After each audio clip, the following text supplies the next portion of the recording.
नमस्कार दोस्तों। सूरज और रवि नाम के दो सगे भाई थे। ये दोनों गोरखपुर में रहा करते थे। सूरज जो था वो बहुत आवारा टाइप का लड़का था। छोटा भाई है, 19 साल के आसपास की उसकी उम्र है। गलत संगति में वो इन्वॉल्व है, गुंडागर्दी करता है, शराब नशा पत्ती, मतलब उसके लिए बहुत नॉर्मल सी बात है। और जो बड़ा वाला भाई है रवि, उसकी शादी हो चुकी है, दो छोटे बच्चे हैं, वो ट्रक चलाता है। तो अपनी लाइफ के प्रति जो बड़ा वाला भाई है वो बहुत ज़्यादा सीरियस है। वो कैसे भी करके चाहता है कि मेरा छोटा वाला भाई जो है वो सुधर जाए। लेकिन छोटा वाला भाई जो है वो ऐसा है कि वो सुधरने का नाम ही नहीं लेता है। ये दोनों के माता पिता नहीं हैं। ये दोनों के माता पिता की मृत्यु तभी हो गई थी जब ये दोनों बहुत छोटे थे। जैसे जैसे ये बड़े हो रहे थे वैसे वैसे इनके पिताजी को एक बीमारी लग गई थी जो कि बढ़ती जा रही थी। फिर एक टाइम ऐसा आया कि माताजी के भी इनको लकवा हो गया, और दोनों का ख्याल रखते रहे और एक दिन ऐसा हुआ कि दोनों की ही मृत्यु हो जाती है। कुछ दिनों के अंतराल ही ये दोनों ही एक दूसरे का सहारा बसते हैं। और समय ऐसा आया कि वो थोड़े और बड़े हुए और रवि की शादी हो गई। वो चाहता है कि उसका भाई भी किसी तरह स्टेबल हो जाए। अब एक मालिक है, एक कंपनी का ओनर है।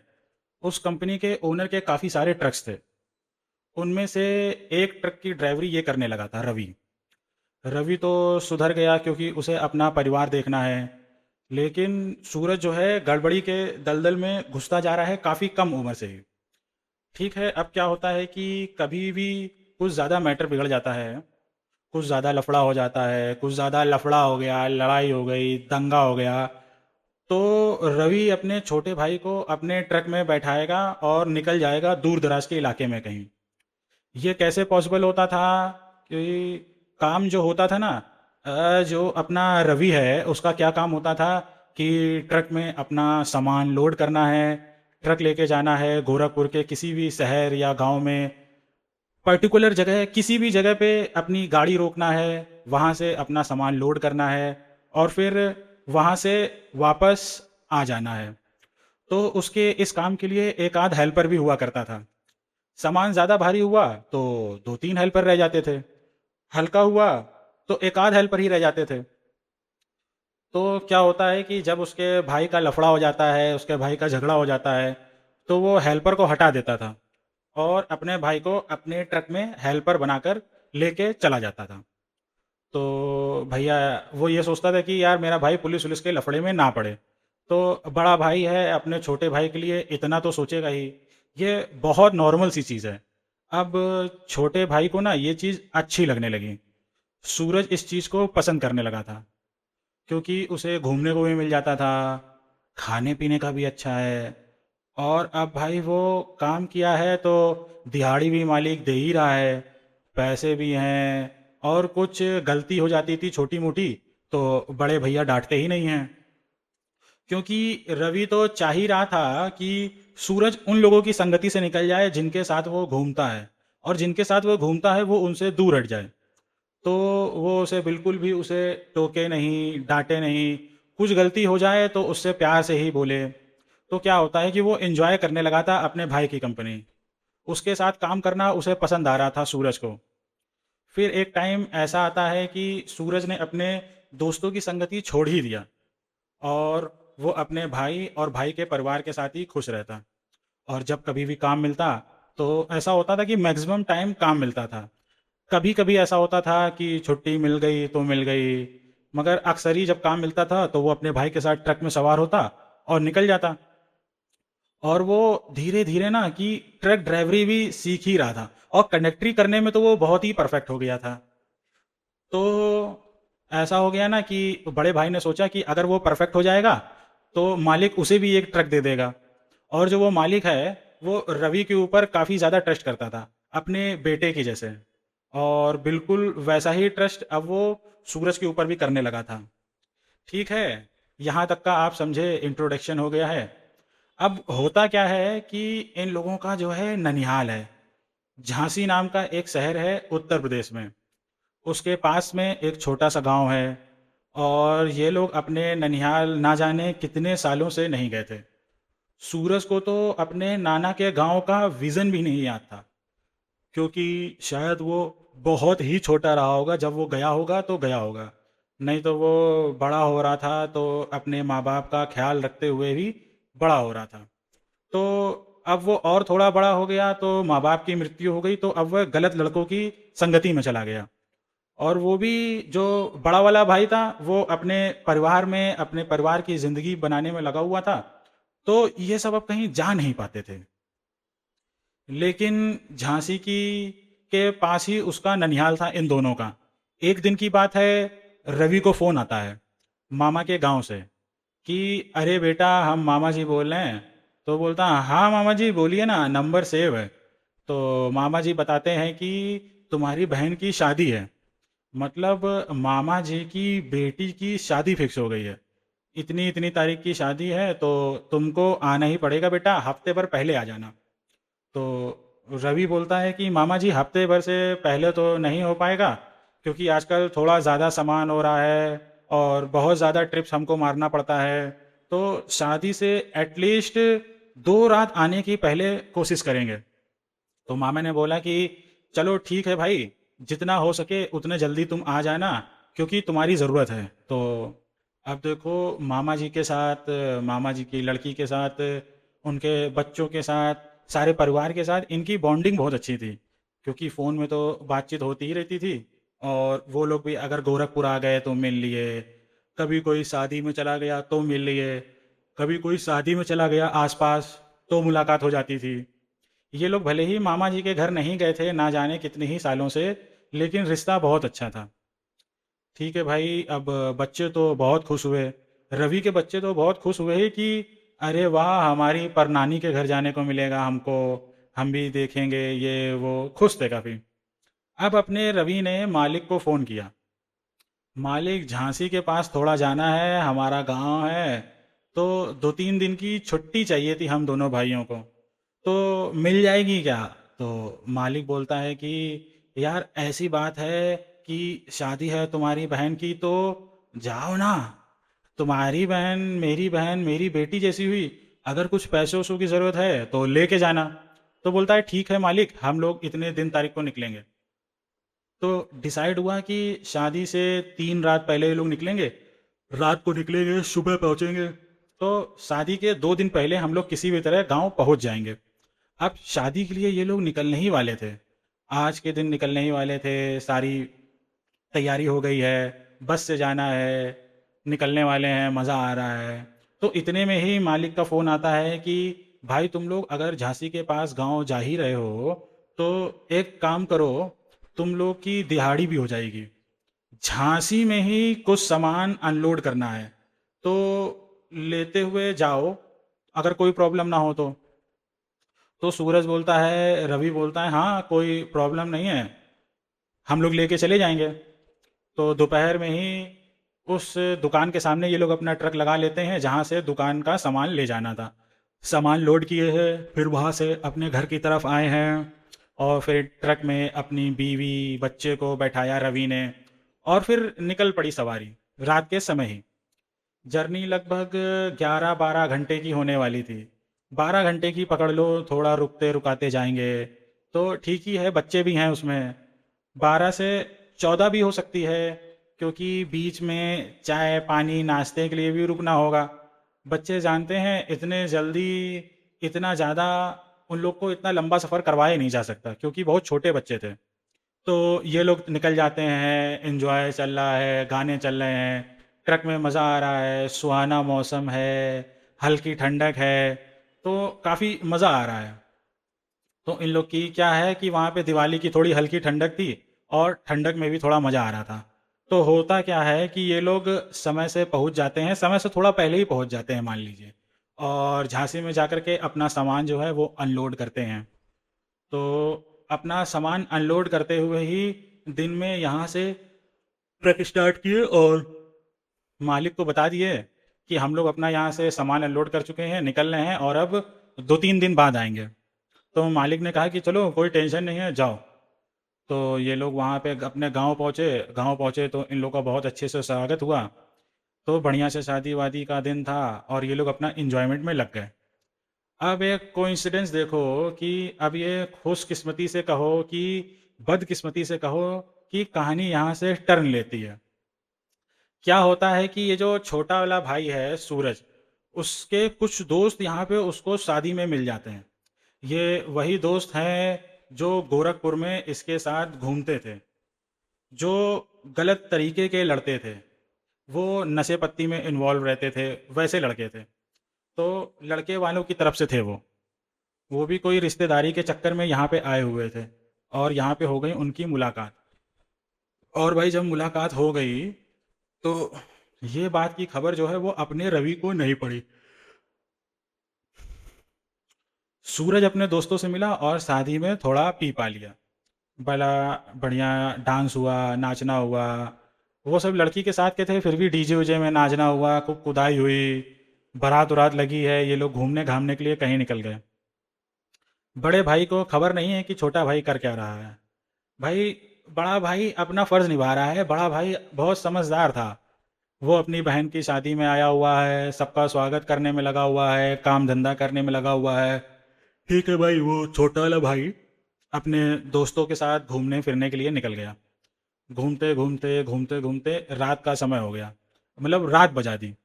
ये लोग एक पुराने बस स्टैंड के पास पहुंचे। इस बस स्टैंड में एक बड़ा सा गेट लगा हुआ था। तो वो लोग वो लोग बोले कि चलो अंदर चलते हैं और थोड़ा थोड़ा फूक लेंगे, तो फूकने में क्या ही जाएगा, थोड़ा थोड़ा फूक करके अपना निकल लेंगे हम लोग। तो उनके में एक दोस्त था, एक लड़का, वो थोड़ा बड़ा था इन लोगों से उम्र में। तो वो जो लड़का था वो रोकता है और वो बोलता है कि अरे भाई, पागल ना बनो, वो बस स्टैंड जो है वो भूतिया है, वहाँ नहीं जाना है। तो ये लोग बोलते हैं कि भूतिया कैसे हो सकता है। तो एक दोस्त जिसको ये जानकारी थी उसका नाम नितिन रख देते हैं। तो नितिन ये कहता है कि भाई, इस जगह के मैंने कई किस्से सुने हुए हैं। इस बस स्टैंड को काफ़ी साल पहले बंद कर दिया गया था, क्योंकि यहाँ पे एक बहुत खतरनाक, मतलब लिटरली बहुत खतरनाक चुड़ैल घूमती है। तो उसने बोला कि ये कैसे पॉसिबल हो सकता है।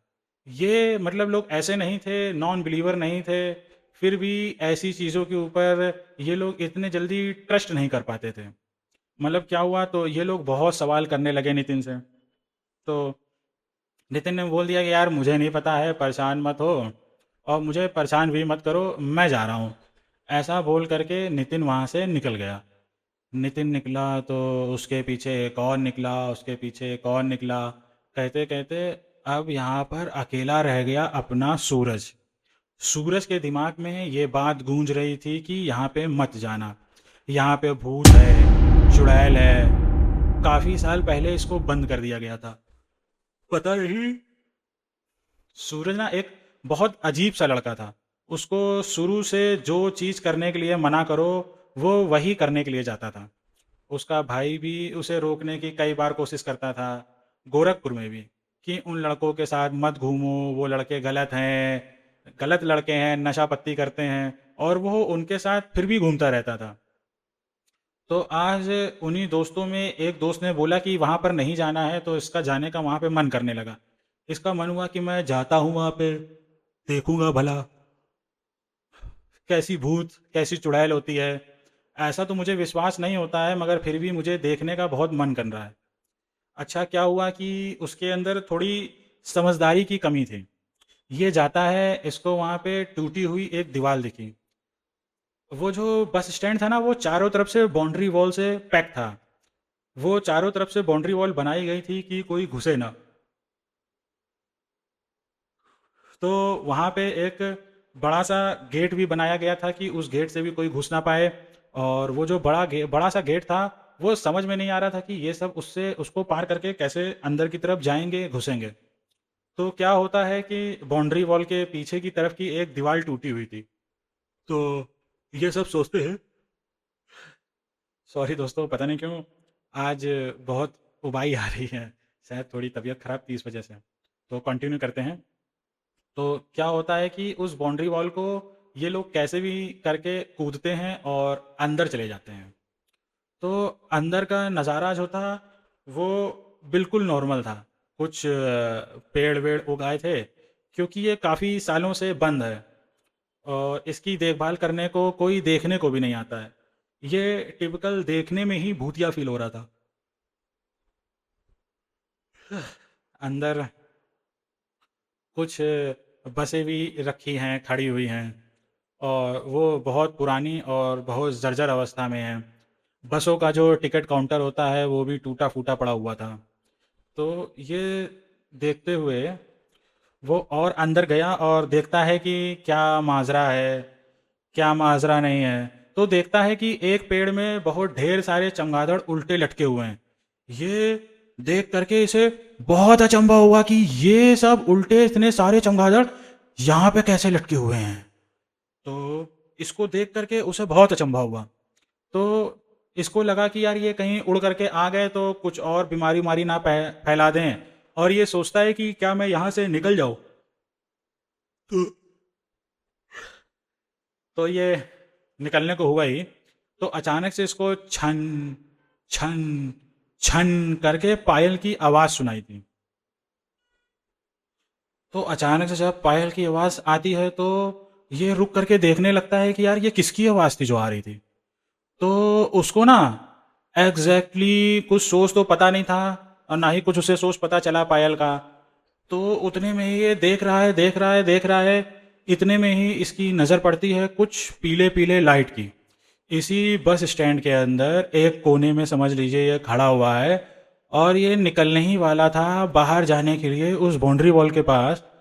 तो दूसरे कॉर्नर में, एक कॉर्नर में ये खड़ा है और दूसरे कॉर्नर में इसे एक पीली सी लाइट दिखाई दी। अंधेरा काफ़ी है, ठंड का टाइम है, मैंने पहले ही बोला। तो फॉग भी रहता है। तो छोटा गांव है तो ऐसी स्ट्रीट लाइट वगैरह भी इतनी ज़्यादा नहीं थी। तो इसने ये पाया कि वो लाइट इसकी तरफ, वो फॉग को यानी कि धुंध को चीरते हुए इसकी तरफ बढ़ रही है। ये ना चाहते हुए भी वहीं पर ठहर गया, और अब वो शायद पायल की आवाज़ नहीं आ रही थी, लेकिन कुछ तो था उस लाइट का सोर्स जो उसकी तरफ बढ़ रहा था, बढ़ रहा था, बढ़ रहा था। ये देखा देखा देखा देखा, और एक पॉइंट में आने के बाद फॉग बहुत ज़्यादा था, वो वैनिश हो गया। फिर उसने देखा कि यार ये क्या था, ये कोई शराब का असर था क्या। छोड़ो जो भी था, मैं यहाँ से निकलता हूँ। फिर वो चढ़ ही गया बाहर निकलने के लिए। तो दीवार के उस पार वो जाने ही वाला था कि अरे सुनो, कहाँ जा रहे हो, ऐसी आवाज में किसी ने उससे बोला। वो रुक गया। देखा बस स्टैंड के अंदर से ही एक लड़की ने इसको पुकारा। एक टूटी फूटी बस खड़ी हुई थी वहां पे। वो बोली कि मैं काफी समय से परेशान थी कि यहाँ पर कोई आए मेरी निकलने में यहाँ से मदद करे, लेकिन आप आए और तुरंत जा रहे हो बिना मदद किए, ये कैसी बात हुई, थोड़ी सी मेरी मदद करवा दीजिए ना। तो देखा कि उसने बहुत सुंदर लड़की है। ये थोड़ा गड़बड़ इंसान तो था ही पहले से। रुक गया, बाहर जाता जाता वापस अंदर आ गया। बोलता है हाँ, मैं आपकी मदद कर सकता हूँ। लड़की वो बहुत अच्छे से तैयार थी, मॉडर्न दिख रही थी, सलवार सूट पहनी हुई थी। वो बोलता है कि मैं आपकी मदद करने के लिए तो तैयार हूँ, लेकिन आप अंदर क्यों आई। लड़की बोलती है अरे मैं बस ऐसे ही आ गई थी, थोड़ा मुझे शौक है ऐसी जगह जाने का और ड्रीम कैनॉल करने का। तो ये बोलता है ड्रीम आप करती हो। तो बोलता है ये तो कमाल है, ये तो बहुत लड़कियां करती हैं हमारे दिल्ली में भी। ये बोला अच्छा तो आप कर रही थी क्या यहाँ। ये बात करने में इन्वॉल्व हो जाता है। बोलती हाँ मैं कर रही थी, करना चाहोगे क्या तुम मेरे साथ। तो ये बोलता है क्यों नहीं, करना चाहूंगा, चलो। तो वो लड़की बोलती है, और वो लड़की बस बस के पीछे ही बैठी हुई थी, तो उसको बोलती है चलो चलो, और ऐसा बोल करके वो उसको बस के पीछे ले जाती है। और वहां पर एक टूटी फूटी बेंच बनी हुई थी, वहां पर ये लोग बैठ गए। वहां पर एक्चुअल में शराब दिख रही थी,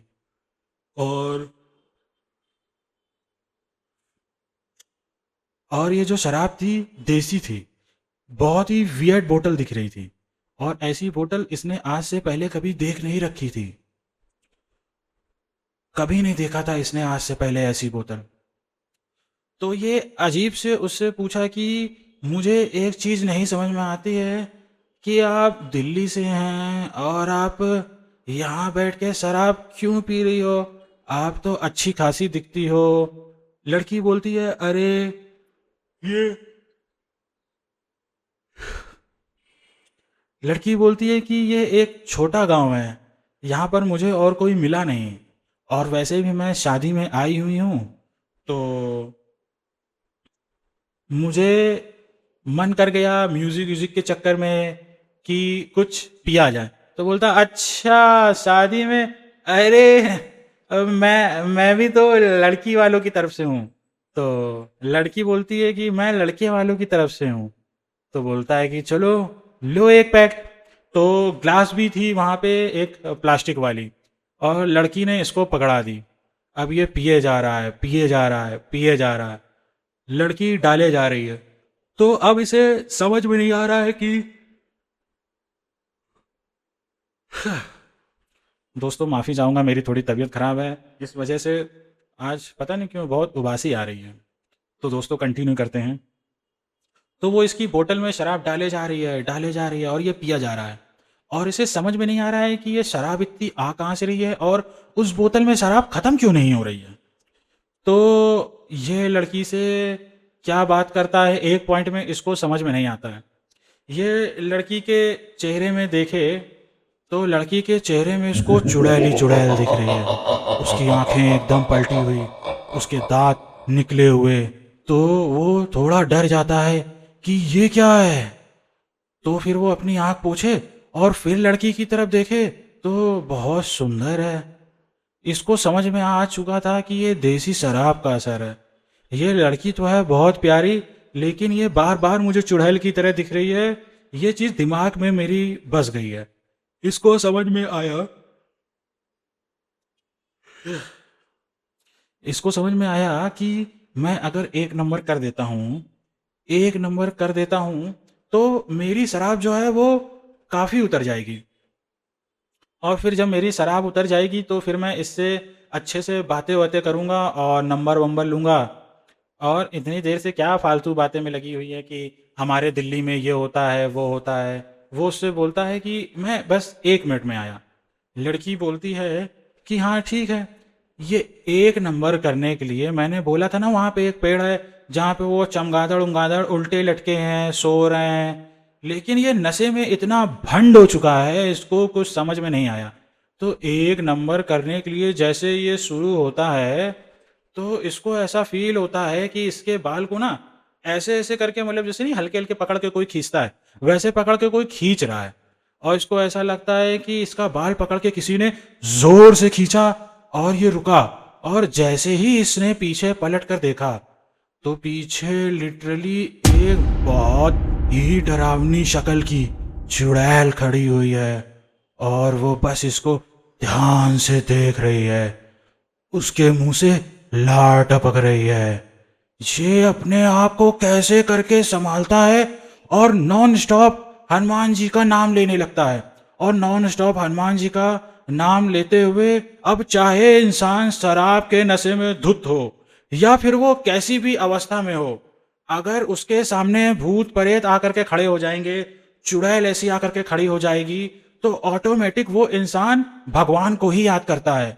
वो सारा पाप उसका यहाँ पर इन्वॉल्व हो जाता है।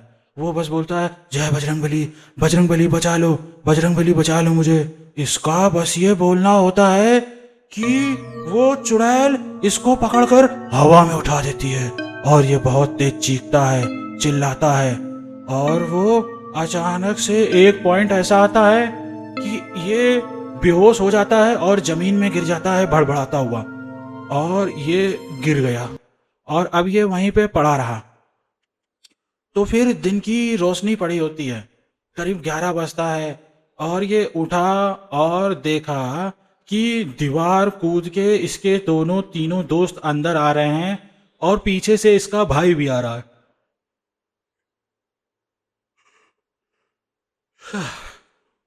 ये बोला ऐसी की तैसी। भाई जैसे ही इसके पास गया, ये क्या बोला कि ये तू यहाँ पे क्या कर क्या रहा है। अब ये बोलने की कंडीशन में एकदम था ही नहीं, क्योंकि इसे मालूम है कि अगर अब मैं यहाँ पे कुछ बोला तो मेरा बड़ा भाई मेरी एकदम से बैंड बजा के रख देगा। इसका जो दोस्त था ना नितिन, उसने सारी बात बता दिया। उस समय के लिए तो इसकी इज्जत बचाई इसके बड़े भाई ने। इसको उठाया और इसको बोला कि चल भाई, चल मेरे साथ। इसको ले करके गया और घर पे ले जा करके बहुत डांटा, बहुत डांटा। और फिर उसी दिन ये लोग अपने ट्रक पर सवार हुए और दोस्तों मैं आप सभी लोगों से माफ़ी चाहूँगा, पता नहीं आज ऐसा क्यों हो रहा है। मैं रेगुलर वीडियो बनाता हूँ हॉरर वीडियो, मगर ऐसा नहीं होता है। आज मेरी शायद कुछ तबीयत कुछ ज़्यादा ही ख़राब लग रही है, जिस वजह से ऐसा हो रहा है। मगर दोस्तों आज की वीडियो पूरी तो बनानी ही है जब शुरू की है। तो दोस्तों कंटिन्यू करते हैं, मुझे माफ़ कीजिएगा मेरी इस गलती के लिए। तो क्या होता है दोस्तों, ये तुरंत उठते हैं और सबको बोलते हैं कि हम लोगों को जाना पड़ेगा, अर्जेंट काम है। तो ये लोग वापस आ गए अपने गोरखपुर। तो गोरखपुर जैसे ही आए हैं, वो उसको डांटते हुए बोलता है कि तेरा निकलना अब पूरी तरीके से बंद, तेरा काम धंधा भी इस समय पूरी तरीके से बंद और तू पढ़ाई लिखाई में लग। पता नहीं अब ये डांट वाट कहोगे कि कुछ भी कहोगे कि इसे बहुत ज़्यादा फीवर आ गया। फिर वो फीवर जो था वो ठीक होने का नाम ही नहीं ले रहा था। लगभग एक हफ्ते तक वो फीवर बना रहा और वो फीवर इसके सर पर चढ़ गया। और एक बार फीवर सर पर चढ़ जाता है तो इंसान को बचा पाना एकदम असंभव टाइप का हो जाता है। और फिर आखिरकार इसकी मृत्यु हो गई। आज तक उसके बड़ा वाला भाई रवि अपने आप को कोसता है कि ये सब कुछ मेरी ही गलती थी, मुझे इसको इतना नहीं डांटना चाहिए था। लेकिन शायद ऐसा लगता है कि सिर्फ भाई के डांटने से ही नहीं हुआ होगा। भाई ने तो ना जाने इसको कितनी बार डांटा होगा, किस किस तरीके से इसको डांटा होगा। इसके साथ जो कुछ भी हुआ वो उस चुड़ैल के असर से हुआ। उस चुड़ैल उस बस स्टैंड को आज भी उस गांव के लोग श्रापित बोलते हैं। उसकी बात करना भी कोई सही नहीं समझता है। इस पूरी पूरी घटना की जानकारी मुझे अपने एक दोस्त ने दी, जिसको इसकी जानकारी नितिन ने दी थी। और उसने बोला कि भाई इसकी जानकारी पूरी दुनिया को बताओ, एक सीख मिलेगी, एक सबक मिलेगा। और इसी नोट के साथ इस कहानी का अंत कर देते हैं। अब तक आपने कहानी देखी हो तो इस चैनल को लाइक कर दीजिएगा, सब्सक्राइब कर दीजिएगा और बेल आइकन की बटन दबाना बिल्कुल से ना भूलिएगा। और दोस्तों जाते जाते मैं आप सभी से बस यही एक बात बोलना चाहूँगा कि हम इस चैनल पे रेगुलर काफ़ी मेहनत करते हैं, आप लोगों के लिए रोज़ एक नई हॉरर स्टोरी लेके आते हैं। तो दोस्तों आप सब्सक्राइब ज़रूर से कीजिएगा और बेल आइकन की बटन दबाना बिल्कुल भी मत भूलिएगा। अब मिलते हैं दोस्तों कल एक नई हॉरर कहानी में। तो मैं आप सभी से अब अलविदा लेना चाहता हूँ।